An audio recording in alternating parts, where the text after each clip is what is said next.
नमस्कार। आज हम ना अंतरिक्ष के एक बहुत ही दिलचस्प रहस्य को सुलझाने वाले हैं और वो है ग्रहण। मतलब चंद्र ग्रहण और सूर्य ग्रहण। आखिर ये होते क्या हैं? चलिए मिलकर इस खगोलीय पहेली को समझते हैं। अच्छा, एक सवाल है। क्या कभी किसी ने दिन को रात में बदलते देखा है? सोचिए जरा। ये सवाल ही अपने आप में कितना रोमांचक लगता है ना? और बस यही वो अनुभव है जो ग्रहण को इतना इतना खास बना देता है। तो ठीक है, हमारी इस पड़ताल का जो पहला सुराग है वो है चंद्र ग्रहण।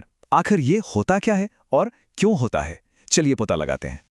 देखिए, बहुत ही आसान शब्दों में अगर समझें तो चंद्र ग्रहण तब होता है जब हमारी पृथ्वी सूरज और चांद के बिल्कुल बीच में आ जाती है। और जब ऐसा होता है ना, तो पृथ्वी की जो परछाई है वो सीधे चांद पर पड़ती है और उसे थोड़ी देर के लिए ढक लेती है। तो चंद्र ग्रहण के लिए ये जो लाइनअप है ना, ये बहुत जरूरी है। सबसे पहले सूरज, फिर हमारी पृथ्वी और फिर चांद, तीनों को एक सीधी लाइन में होना चाहिए। और हां, एक बात याद रखने वाली है कि यह खगोलीय घटना हमेशा हमेशा पूर्णिमा की रात को ही होती है। और पता है, एक और बात है जो इसे और भी ज्यादा मिस्टीरियस बना देती है। कभी कभी ना इस ग्रहण के दौरान चांद बिल्कुल लाल रंग का दिखने लगता है। जी हां, और इसी वजह से इसे ब्लड मून भी कहते हैं। सोचिए कितना अद्भुत नजारा होता होगा वो।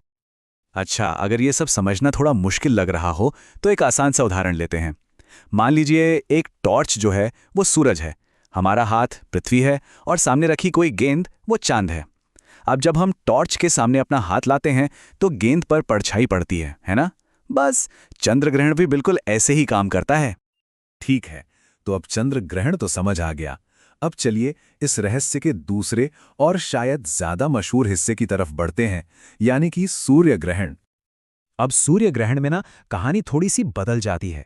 ये तब होता है जब चांद सूरज और पृथ्वी के बीच से गुजरता है और ऐसा करके वो सूरज की रोशनी को पृथ्वी तक आने से ही रोक देता है। तो यहां पर जो क्रम है वो एकदम उल्टा है। पहले सूरज, फिर बीच में चांद और फिर हमारी पृथ्वी। और इसी अनोखे अलाइनमेंट की वजह से दिन दहाड़े कुछ देर के लिए अंधेरा छा जाता है। और ये घटना ये हमेशा अमावस्या के दिन होती है। इसको ऐसे समझ सकते हैं, जैसे मान लीजिए कि हम सूरज को देख रहे हैं और अचानक कोई बहुत बड़ी गेंद उसके ठीक सामने आ जाए तो क्या होगा? सूरज दिखना बंद हो जाएगा। बस सूर्य ग्रहण में वो बड़ी सी गेंद असल में हमारा चांद ही होता है। तो अब हमारे पास दोनों सुराग हैं, चंद्र ग्रहण भी और सूर्य ग्रहण भी। तो अब वक्त आ गया है कि इस पहेली को पूरी तरह से सुलझाया जाए। मतलब इन दोनों के बीच का जो फर्क है उसे बिल्कुल साफ साफ समझ लिया जाए। तो चलिए देखते हैं कि इन दोनों में मेन फर्क क्या है। पहला, चंद्र ग्रहण होता है पूर्णिमा को और सूर्य ग्रहण होता है अमावस्या को। दूसरा, चंद्र ग्रहण में बीच में कौन होता है?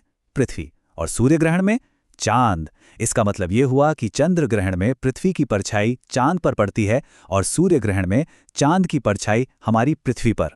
और हां, एक बहुत ही जरूरी बात, चंद्र ग्रहण को देखना बिल्कुल सेफ है, लेकिन सूर्य ग्रहण को देखना बिल्कुल भी नहीं।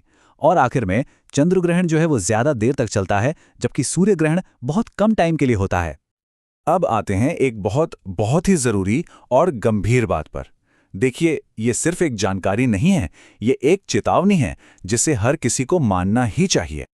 सूर्य ग्रहण को कभी भी, और मैं फिर से कह रहा हूं, कभी भी भूलकर भी नंगी आंखों से सीधे नहीं देखना चाहिए।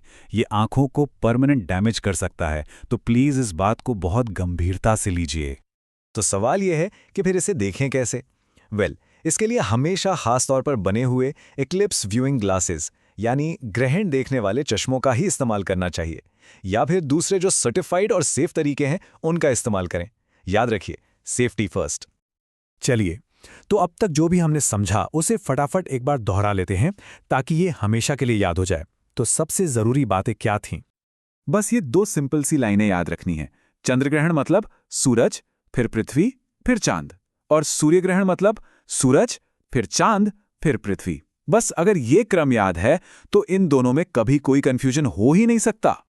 तो अब जब ग्रहण का ये पूरा रहस्य सुलझ ही गया है तो एक आखिरी सवाल मन में आता है कि अगला ग्रहण कब है? जरा पता लगाइए और इस नई जानकारी के साथ इस अद्भुत खगोलीय घटना को देखने के लिए तैयार हो जाइए।